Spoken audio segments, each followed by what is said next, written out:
Dans l'assemblée des saints, assoiffé je me tiens, que ton onction descende sur moi.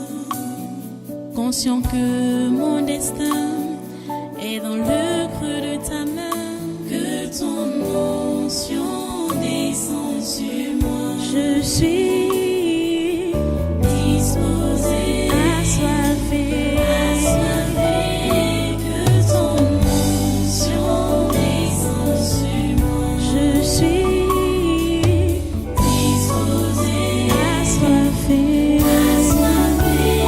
que ton onction descende sur moi.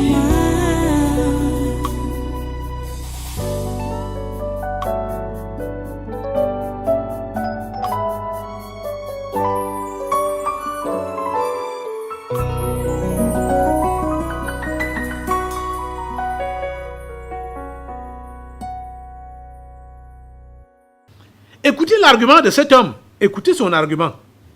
Quand je dis vous êtes devenu, il y a des gens ici, je vais même citer quoi, je ne vais pas citer quoi. Plusieurs parmi vous ici, là, vous êtes venus étant malades, vous avez été guéris, non? Plusieurs sont venus étant stériles, vous avez eu des enfants. Vous faites quoi avec ces enfants maintenant là? Hein? Vous faites quoi avec ça? Plusieurs sont venus sans emploi, sans travail, sans rien. Le Seigneur vous a donné ça. Vous faites quoi avec ça maintenant? Vous faites quoi avec ça? Et ce n'est pas le style, hein? Ce n'est pas les histoires des mensonges qui se passent là-bas dehors.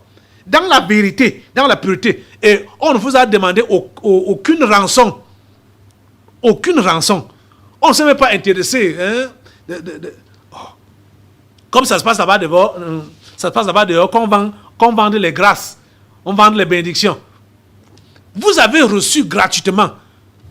Comme on vous a donné gratuitement, parce que Jésus a dit que vous avez reçu gratuitement, donné gratuitement. On vous a donné aussi gratuitement. Mais c'est pour que vous puissiez faire avancer le travail de Dieu. Mais vous ne faites rien. Vous ne faites rien. Vous êtes restés là avec ces bénédictions et vous maudissez Dieu. Vous maudissez l'homme de Dieu. Vous êtes un frein pour l'avancement de l'œuvre de Dieu. Quelle malédiction vous cherchez. Hey! Vous êtes en train de chercher une malédiction sur vous. Vous voulez quoi? Vous réclamez quoi encore de Dieu? Vous réclamez quoi au juste? Vous réclamez quoi? Parce que c'est cette attitude qui montre que ces gens ne sont pas des esclaves et ils ne sont pas pauvres. Parce que malgré ce que Dieu leur a fait, malgré ce qu'ils ont reçu de Dieu, leur refroidissement actuel, a une raison. La raison c'est quoi? Soit ils veulent davantage, ou ils voient minable ce que Dieu leur a donné. Donc ils sont dans l'ingratitude. C'est pourquoi ils ont donc cette attitude maintenant. Vous voyez, ils sont devenus les ennemis de l'évangile et ils sont là dans la maison de Dieu. Vous voyez, ça montre clairement que ils sont riches et ils voient, ils sont voyants. Ils voient. Donc, c'est quoi? En fait, ils sont maintenant similaires aux sorciers et aux magiciens. Et ils sont là dans la maison de Dieu. Quand on va dire à celui-là que tu es sorcier, il va dire que non, je ne suis pas sorcier. Ici, là, les esprits là ont menti, je ne suis pas sorcier. Pourtant, c'est un sorcier. Ils sont des sorciers. Parce que le travail qu'ils sont en train de faire maintenant, c'est quoi? C'est le travail du diable. Qui est en train de combattre l'œuvre de Dieu. Vous voyez? Le monsieur a dit, au verset 25, « S'il est pécheur, je ne sais.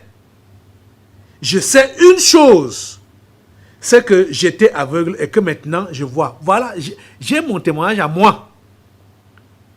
C'est que j'étais aveugle, maintenant je vois. Mais il fait quand même remarquer une chose. Verset 26. Bon, au verset 26, il lui dit, « Que t'a-t-il fait? Comment t'a-t-il ouvert les yeux? » Il leur répondit, « Je vous l'ai déjà dit, et vous n'avez pas écouté. Pourquoi voulez-vous l'entendre encore?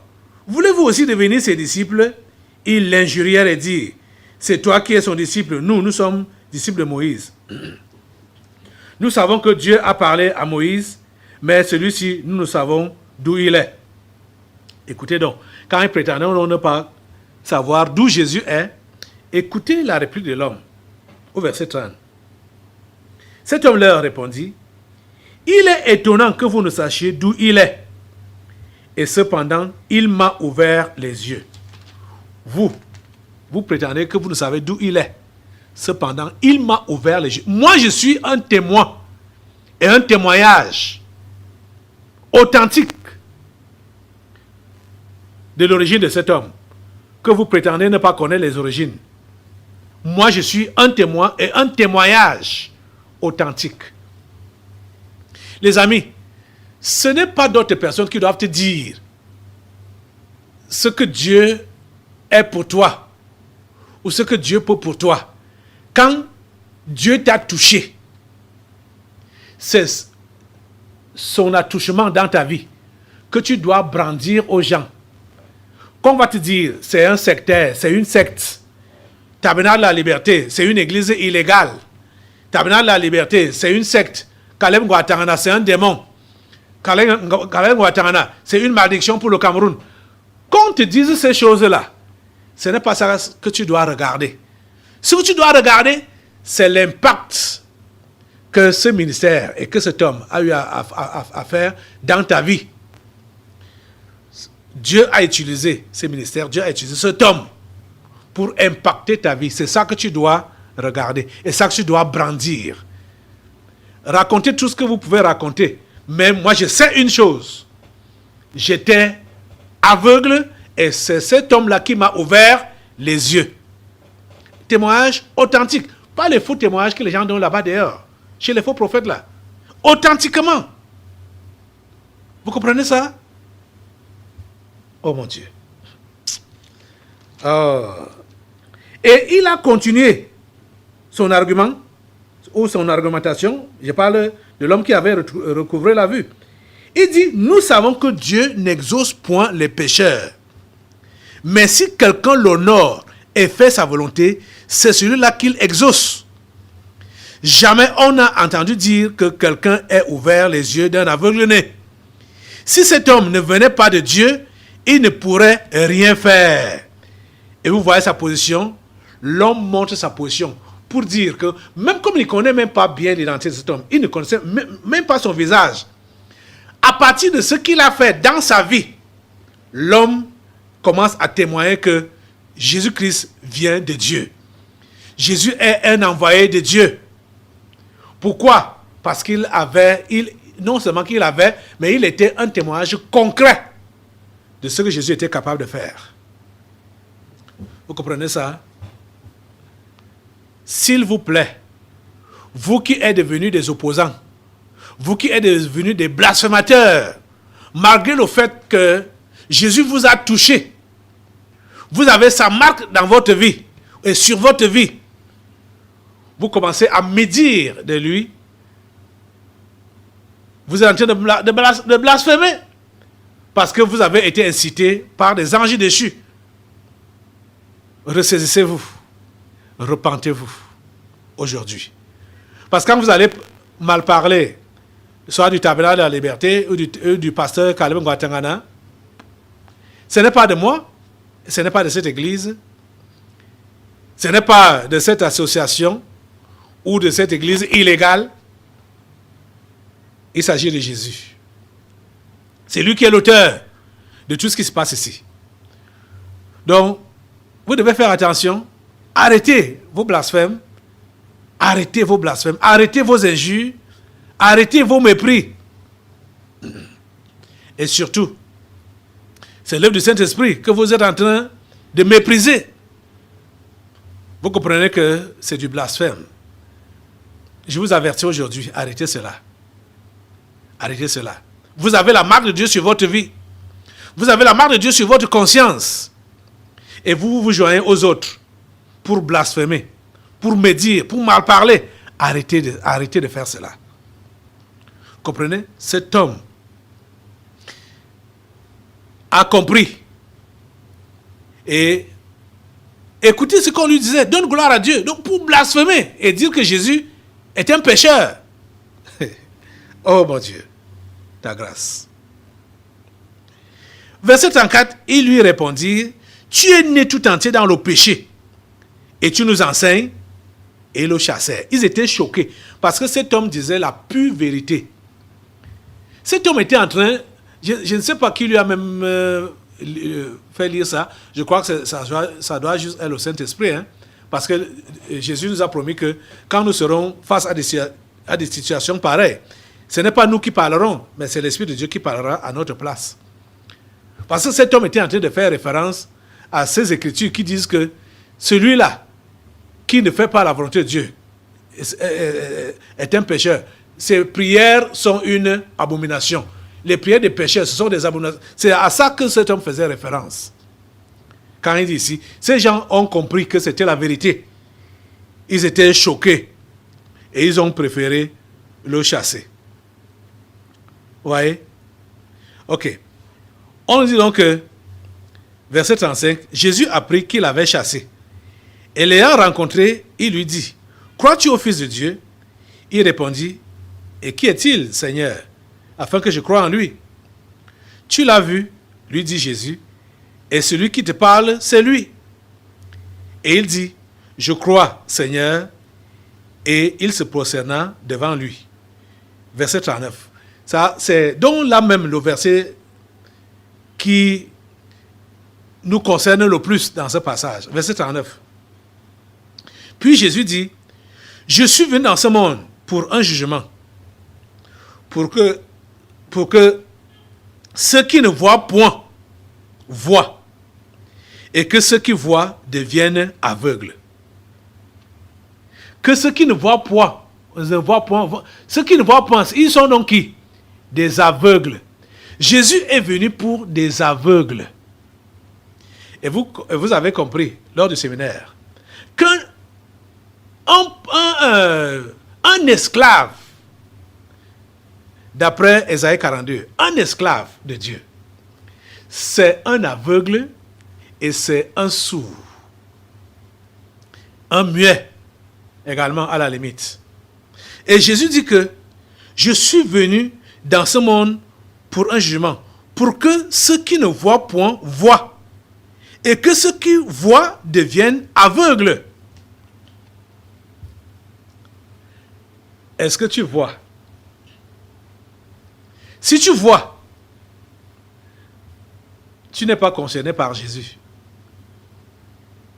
Si tu ne vois pas, tu es donc concerné par Jésus. Et forcément, tu dois comprendre que tu es un esclave. Donc tu n'as rien à réclamer. Tu n'as rien à réclamer. Pourquoi les réclamations? Pourquoi les revendications? Pourquoi les justifications personnelles? Voir, comme Jésus dit là, c'est se justifier. C'est se justifier. Parce que vous allez voir que ceux qui étaient là, à côté de lui, et qui voyaient donc, ont commencé à vouloir se justifier. Hein?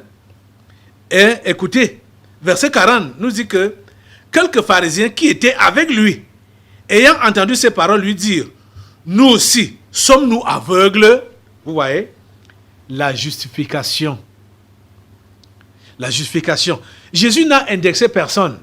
Jésus a dit que je suis venu pour un jugement, pour que ceux qui voient, pour que ceux qui ne voient point voient, et que ceux qui voient deviennent aveugles.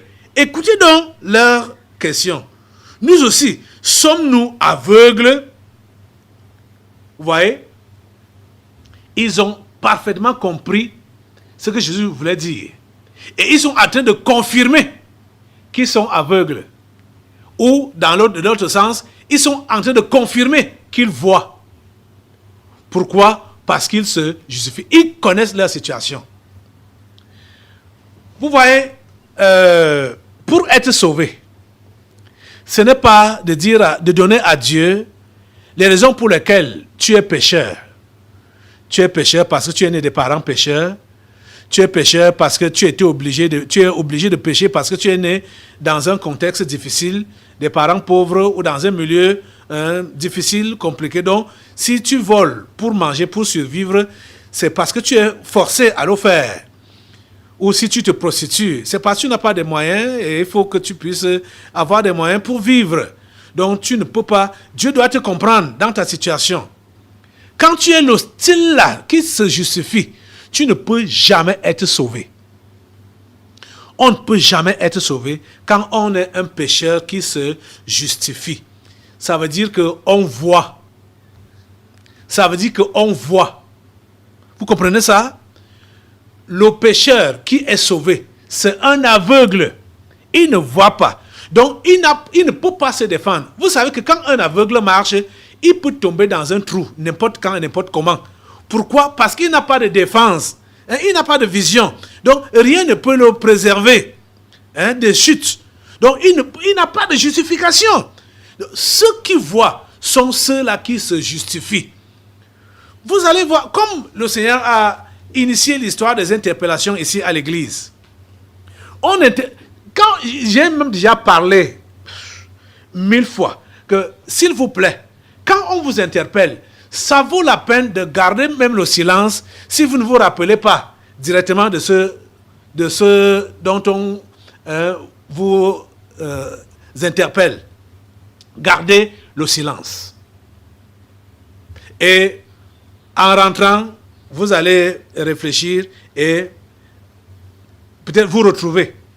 Au lieu que, dès que vous êtes interpellé et on a évoqué telle ou telle chose, d'emblée, vous repoussez pour dire que je ne me reconnais pas. Ça veut dire quoi? Vous voyez. Vous voyez. Et comme vous voyez, vous êtes donc aveugle, véritablement donc aveugle. Parce que vous ne connaissez pas. La grâce de Dieu vient jusqu'à vous, vous refoulez cette grâce-là. Vous comprenez ça? C'est ça. Hein? C'est ça. Que Dieu vous donne la grâce de comprendre. Ce n'est pas votre justification qui va vous justifier. Ce n'est pas votre justification qui va vous laver de vos péchés. Je dis pour être sauvé, il faut se reconnaître pécheur, reconnaître ses torts sur toute la ligne. Je dis sur toute la ligne. Tu dois reconnaître. Sur toute la ligne. Et demander donc la miséricorde, le pardon de Dieu, le salut de Dieu. Donc, reconnaître que tu as fait ça donc, dans l'aveuglement total. Donc, comme tu étais aveugle, tu as commis toutes ces bêtises-là. Et il n'y a que Dieu seul, il n'y a que le sang de Jésus seul qui peut te laver et te changer. C'est ça que tu dois faire. Et quand tu le fais, tu es sauvé. Et tu es sauvé pour de vrai. Tu comprends, non? C'est pourquoi, je vous dis la pure vérité, tous ces gens qui prétendent faire des confessions avec bémol, en se justifiant, ils savent pas. C'est là qu'ils sont donc des aveugles qui périssent.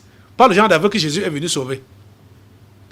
Jésus est venu sauver le genre d'aveugles qui ne dépendent que de lui. Qui ne dépendent que de lui. C'est-à-dire qu'ils savent qu'ils ne voient pas. Et ils donnent leur main pour dire à Jésus, tiens ma main et conduis-moi. Mais quand tu vois toi-même et tu analyses pour dire que, ceci quand même, Dieu peut comprendre. Si j'ai fait ceci, si j'ai fait ça, Dieu peut comprendre. Il va m'excuser. Je ne suis pas le seul. On est né pécheur et on est né pour pécher. Donc on doit... moi, j'ai même fait beaucoup d'efforts. Je ne suis pas je suis pas pire comme l'autre. Tu commences à te comparer aux autres. Tu commences à te comparer aux autres. Je n'ai pas beaucoup péché. J'ai péché dans des contextes. Mon ami, tu es en train d'aggraver ta situation. Tu es en train d'aggraver ta situation. Aussi maintenant, je n'ai plus... c'est vrai, quand j'ai cru, j'ai vraiment cru. Si maintenant j'ai ralenti, c'est parce que tu commences à donner des raisons. Donc, pour donner du tort à Dieu, donner du tort aux enfants de Dieu, donner du tort aux serviteurs de Dieu, donner du tort aux autres par rapport à ta régression. Que si je n'ai pas évolué, si je me suis arrêté, je n'ai pas voulu... j'ai constaté que c'était le zèle amer. Maintenant, je suis devenu réfléchi. Bon, il faut raisonner. Bon, j'ai quand même un avenir à gérer. J'ai quand même... Tu commences à raisonner. Tu vois? C'est là que tu deviens donc un pire aveugle. Ce n'est pas le genre que Dieu veut. Ce n'est pas le style que Dieu veut. Mais c'est le style qui va te conduire en enfer. Parce que là, tu es en train de te diriger vers ta perdition, vers la mort éternelle. Tu comprends ça? Et comprenez, Jésus l'a dit clairement qu'il est venu pour un jugement, pour que ceux qui voient, pour que ceux qui ne voient point, voient. Jésus est venu pour que toi qui ne vois point, tu puisses voir. Et que ceux qui voient deviennent aveugles. Je ne sais pas qui tu es aujourd'hui. Es-tu pharisien ou bien tu es l'aveugle né?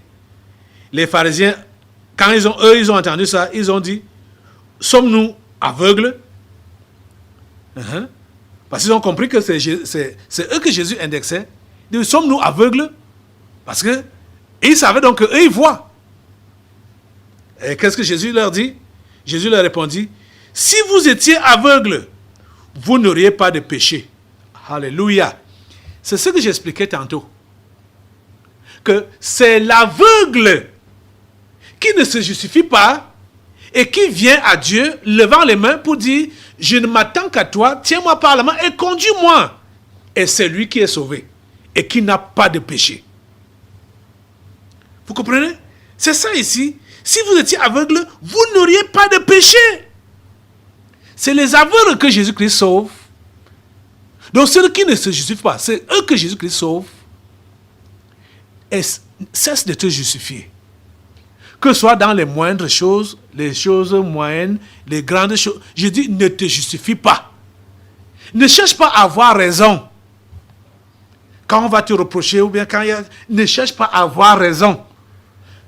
Je dis, ne cherche pas à avoir raison. Que ce soit devant Dieu ou devant les hommes, ne cherche pas à avoir raison. Accepte même qu'on t'accuse faussement. Ne cherche pas à avoir raison à tout prix.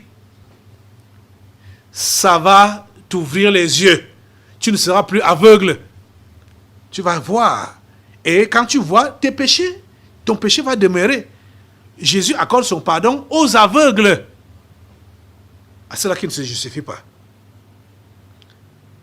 Jésus leur répondit, si vous étiez aveugles, vous n'auriez pas de péché. Mais maintenant, vous dites, nous voyons, c'est pour cela que votre péché subsiste. J'espère que tu comprends le message de Dieu maintenant. Cher ami, chrétien ou chrétien en devenir, la justification personnelle te condamne et va te condamner, va sceller ton sort pour l'enfer. Quand tu es toujours sur le qui-vive, à la défensive, prêt à te défendre, prêt à donner tes raisons, c'est ça qui va te condamner.